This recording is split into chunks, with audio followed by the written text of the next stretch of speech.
Again, everybody, it's Monday and I'm live for my second time today. And right now I'm live with Masha. She is a copywriter from Content Vertical. And this is a topic that I think is absolutely fascinating when we start talking about personalities, decision making. So I'm excited to get into this. But before I do, if you're watching live on YouTube, please like and subscribe to the channel so you'll get notified of future videos. And if you're watching from any other place, live or on replay, know that you can always find all my videos on YouTube. So it's a good place to binge content if you're looking to improve your business. All right, so Masha, we're going to get into this today. Web copy for every decision-making persona. Yeah. So I don't know, based on the way you did the descriptions here, let's see. Methodical decision maker, spontaneous decision maker, humanistic decision maker, or competitive decision maker. Explain this to me. Yeah, sure. So this is actually based on Brian Eisenberg's, I think that's his name. He's a marketing consultant, and I guess he coined these terms. But yeah, there's four. There's methodical, spontaneous, humanistic, and competitive. So they're all different. Basically, everybody knows that we all consume information and engage with information online very different than we would in real life and face-to-face. So we have to take that in consideration when we're writing content or just putting anything out there, because we have to consider these different decision types.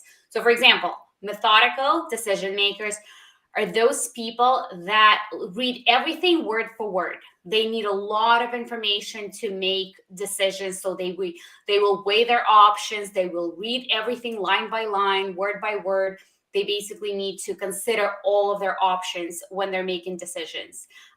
The next one is spontaneous decision makers. So that's a very different type. They're kind of quick to decide. So their decision making is very quick, but also emotionally based. So for example, myself, I'm an emotional, I am a spontaneous decision maker.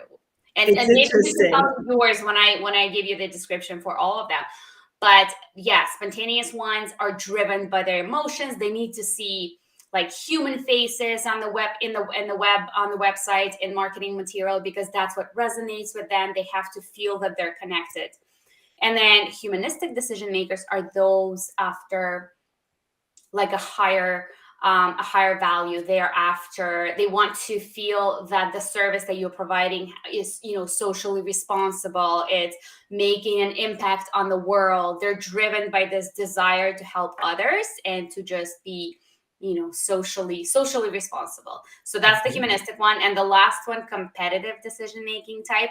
Basically, they are driven to be the best. They want to show up the best. They want to, be better than their competition, outperform their peers. So these are the four different types. So I'm curious to know, which one are you think? So it's so funny, when I read the different decision-making types, I immediately thought, I'm a quick decision maker. Mm-hmm. Like I'm a quick decision maker. So that would fall under spontaneous. Yeah. But same. Then when you went to competitive decision maker, I thought, yes, sometimes I'll make a decision based on, will this give me the biggest bang for my buck, so to speak, right? So above my other people in this space, right? I don't really believe in the word competition, but I get it. You know what I mean? Yeah. Like there's many of us offering similar type results. Yeah. But to me, there's no such thing as competition, because we're all different personalities and you're going to go towards your personality. So I'm going to say I'm a spontaneous decision maker,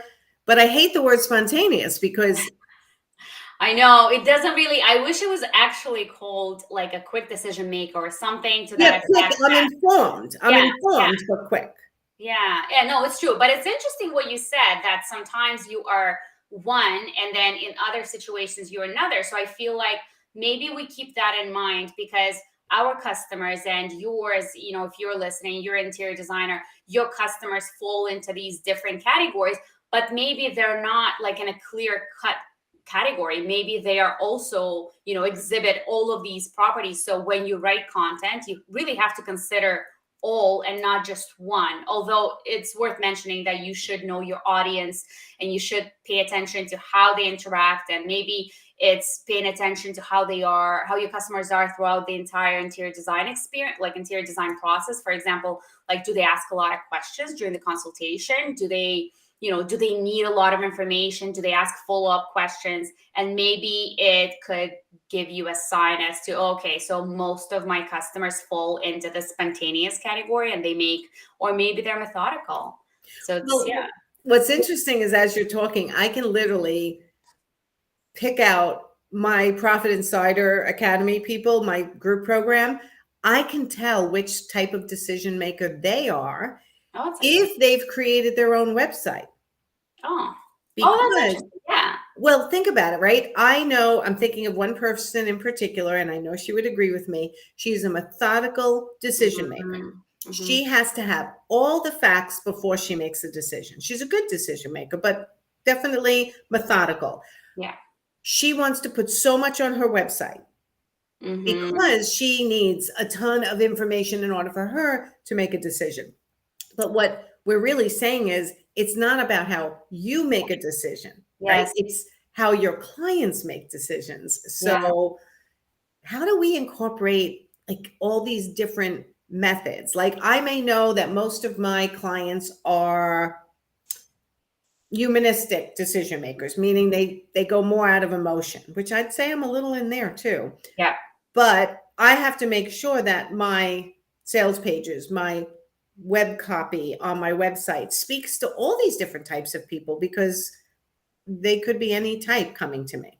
Yeah, and you brought up a really good point and a really important one. What we are, how we make decisions is so different how our clients are, and we have to pay attention to that. We can't just do this same with web copy in general and marketing materials in general. You really it has to be audience centric, what your clients want, not what you think of your brand and how you should position it. Obviously it's still important, but you do have to keep in mind. So a couple of tips that I'm going to share for each of these categories. So for example, for methodical one, they need a lot of information. So provide as much information as you think your audience needs in order to make a purchasing decision. So for example, a good example would be on your services page where you are illustrating your process. For example, you go from consultation to, I don't know, like when you measure and do the estimates and then you do the conceptual design. Provide all of that information to your client, to your prospects, to help them understand this is what they can expect from working with you. So give them as much information as you can. Also use clear and concise language. Use lots of client testimonials and customer reviews because that builds trust. And that's what we talked about, I think, a couple of lives ago about social proof.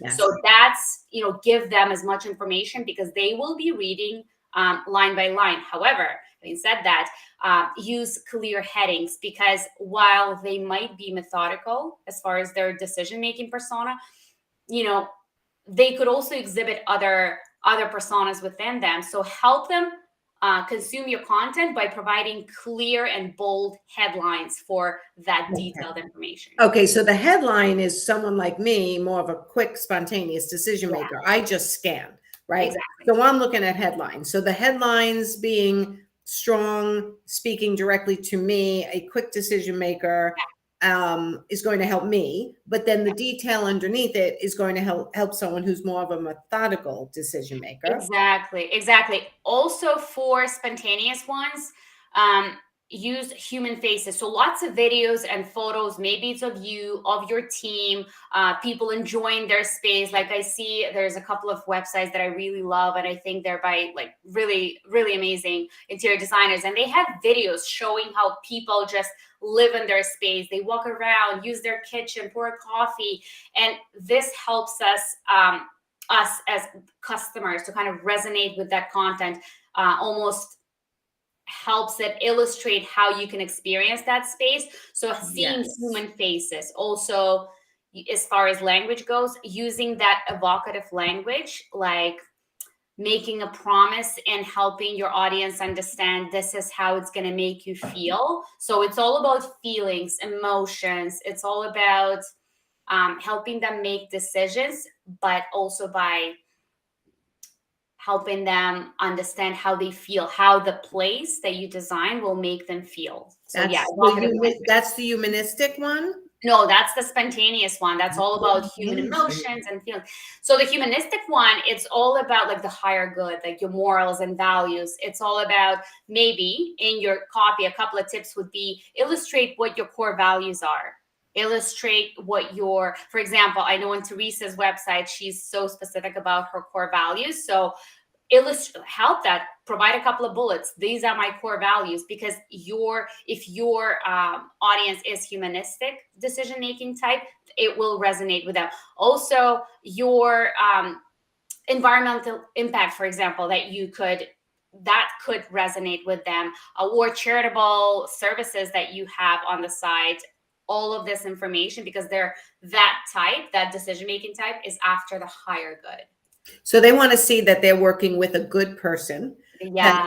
Right. So if responsible. Right. Socially responsible. So if you have anything in your business model that puts a percentage of the money you make towards a charity, Exactly. or whether you're on the board of a hospital, or whether you're in the, you participate in the Cancer Society, like anything that you may Community do. support, make sure. And I know a lot of, because I not only deal with interior designers, but also with builders, and builders tend to do that. They tend to be involved in the communities and help communities. So those that illustrate that on the website, it definitely, that information appeals to those type of decision makers. So so that's humanistic. And the last one is competitive. I feel like it's a lot, it's not as common in interior design industry, but it still could work. And with competitive types, you have to illustrate your unique selling point. And that's Yes. the differentiator that I often talk about. So what's the competitive advantage that you can offer to your clients that it's going to be better than any other interior designer? And I know you don't believe in competition,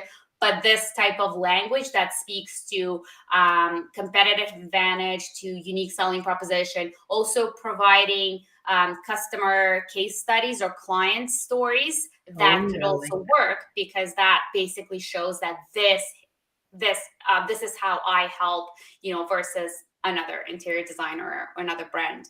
I love all these ideas. And one of the things that Robin White said this morning, the web designer who went with me this morning, Robin, she had mentioned a FAQ section on the about page. And I'm thinking that ties perfectly into, like, what are you passionate about, right? If you're putting a Q&A about yourself, what am I passionate about? I'm passionate about, helping animals, and I work every weekend in the shelter. Like, anything about you could be part of it. If your competitive decision making has to make you different from your competition, almost anything you say about yourself is going to be different from another designer sitting possibly at the same table than you, right? So exactly. Yeah, so that competitive edge could be a style, it could be a personality trait, it could just be your enthusiasm. Whatever you think is making you is something you want to really relay in the copy of your website. And it could be so many things with the whole competitive. That's actually an interesting point, because when we talk about like unique selling points, it really doesn't have to be just your style or just one thing or another. It could be so many other things. Maybe it's the way, you work with clients. Maybe it's your customer experience. Maybe it's the way you make them feel that this is your competitive advantage. It could be so many things. It's not just about your style. Yes. But you're right about your persona, your personality, and how you are with clients too. Right. Again, I'm thinking about like a designer who's self-taught versus someone who went to school. If you're self-taught, you're often very self-conscious about that. Yeah. But at the same time, if you put that out there, like, I'm self-taught, I went through the dredges in my own house, and I learned all the ins and outs, and now I'm bringing it. Then I got some more education, and now I'm bringing it to you. Like, there are ways to differentiate yourself from your competition just by talking about who you are as a person. Yeah, and I love what you just said, how you're highlighting something that they might be self-conscious about, but in a different way. I think there's a term for that, something like either reframing. It's reframing. It's taking the same thing. One might look at it as, well, yeah, self-taught. But then when you reframe it, reposition it, highlight all the good things, all the amazing things about it, and all of a sudden it's this thing that almost like sets you apart. It's your X factor. Well, it's what's funny is that I'm thinking about whenever I have these lives, I always think about myself as well as my ideal client, which are interior designers. And I think my differentiating factor, which I don't really put on my website, but maybe I should, is that I was never a full interior designer. Mhm. And that actually gives me the competitive edge because I don't get sucked into the emotion that a lot of the designers do. Yeah. And even when they become coaches, they're still feeling the feelings of having those situations in the past with their own clients and sometimes get sucked into the emotion of it, as opposed to me, who was an art consultant, art framing and accessories, watched the designers interact with their clients, watch them sell to them, watch them market to Yeah. them. And I'm watching from a distance going, this is not the way you market, you sell, you get your price. So I was able to look at it from a distance without the emotion. And that's my differentiating factor as a coach, Absolutely. right? Yeah, and it So, gives you this external point of view rather than being the insider within the industry. It's like same with me. I'm not an interior designer, but I've right. worked with so many designers that now I understand the industry, I understand what your audience is looking for. So yeah, same with you. I think that gives you a competitive advantage where some might look at it as well, yeah, this is what I'm lacking. No, it's all about repositioning it in the right light. Yeah, I love it. Okay, Yeah. so we need to do a little bit of all these methods for all the different types of decision-making personas that are out there in the world. Yeah. How do you do that? How do you can you reframe your question? Is that how do you How do you apply all of that? incorporate? Yeah. So Right. how So do we you talked about methodical is a lot of details. yeah.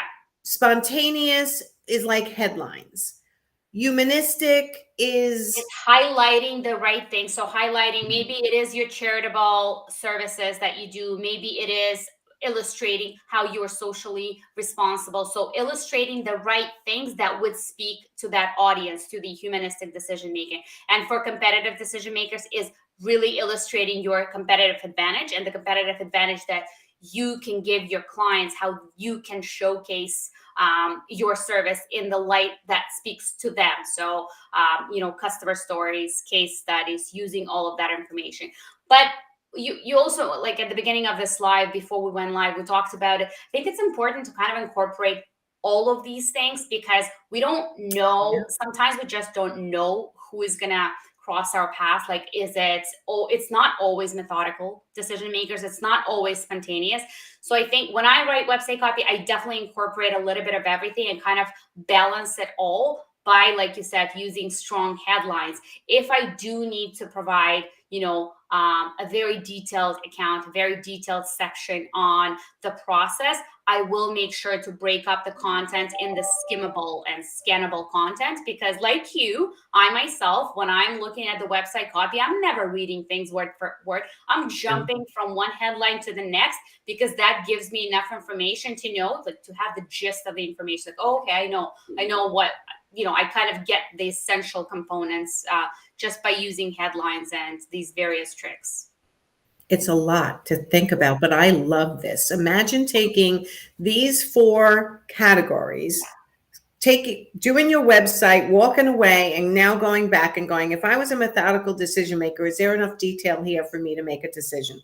Or grab somebody in your life who you know is extremely detail oriented and Oh, that's a great idea. I right, love that. and a methodical decision maker. Then grab someone who makes faster decisions, but informed, and check with them and see what they think of your website. Yeah. And then someone who's making more humanistic decisions. Is this a good person? Do I stand behind what they believe in? Is that being relayed? And then, of course, what makes you different from the Exactly. designer down the block? Yeah. Check for all these things and see if you're satisfying all of them in your website. This way, no matter what kind of decision maker comes, you've caught their attention at least. Yeah. And the smallest trick that I will share is for all of these types, the one thing that always works is customer testimonials and sharing social proof, something that builds trust. Regardless of what you are, methodical, spontaneous, humanistic, competitive, customer testimonials always do the trick because they build trust and they show that other people have trusted me as an interior designer, and that leads you to believe that you should too. I love it. Yeah. Okay.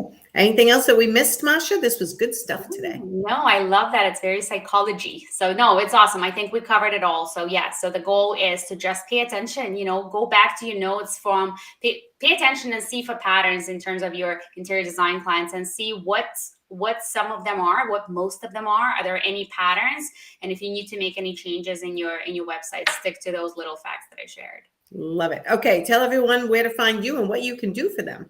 Absolutely. Yeah. So you can find me contentvertical.com. That's my website, or masha.copywriter on Instagram. That's where I hang out and I share a ton of tips every day.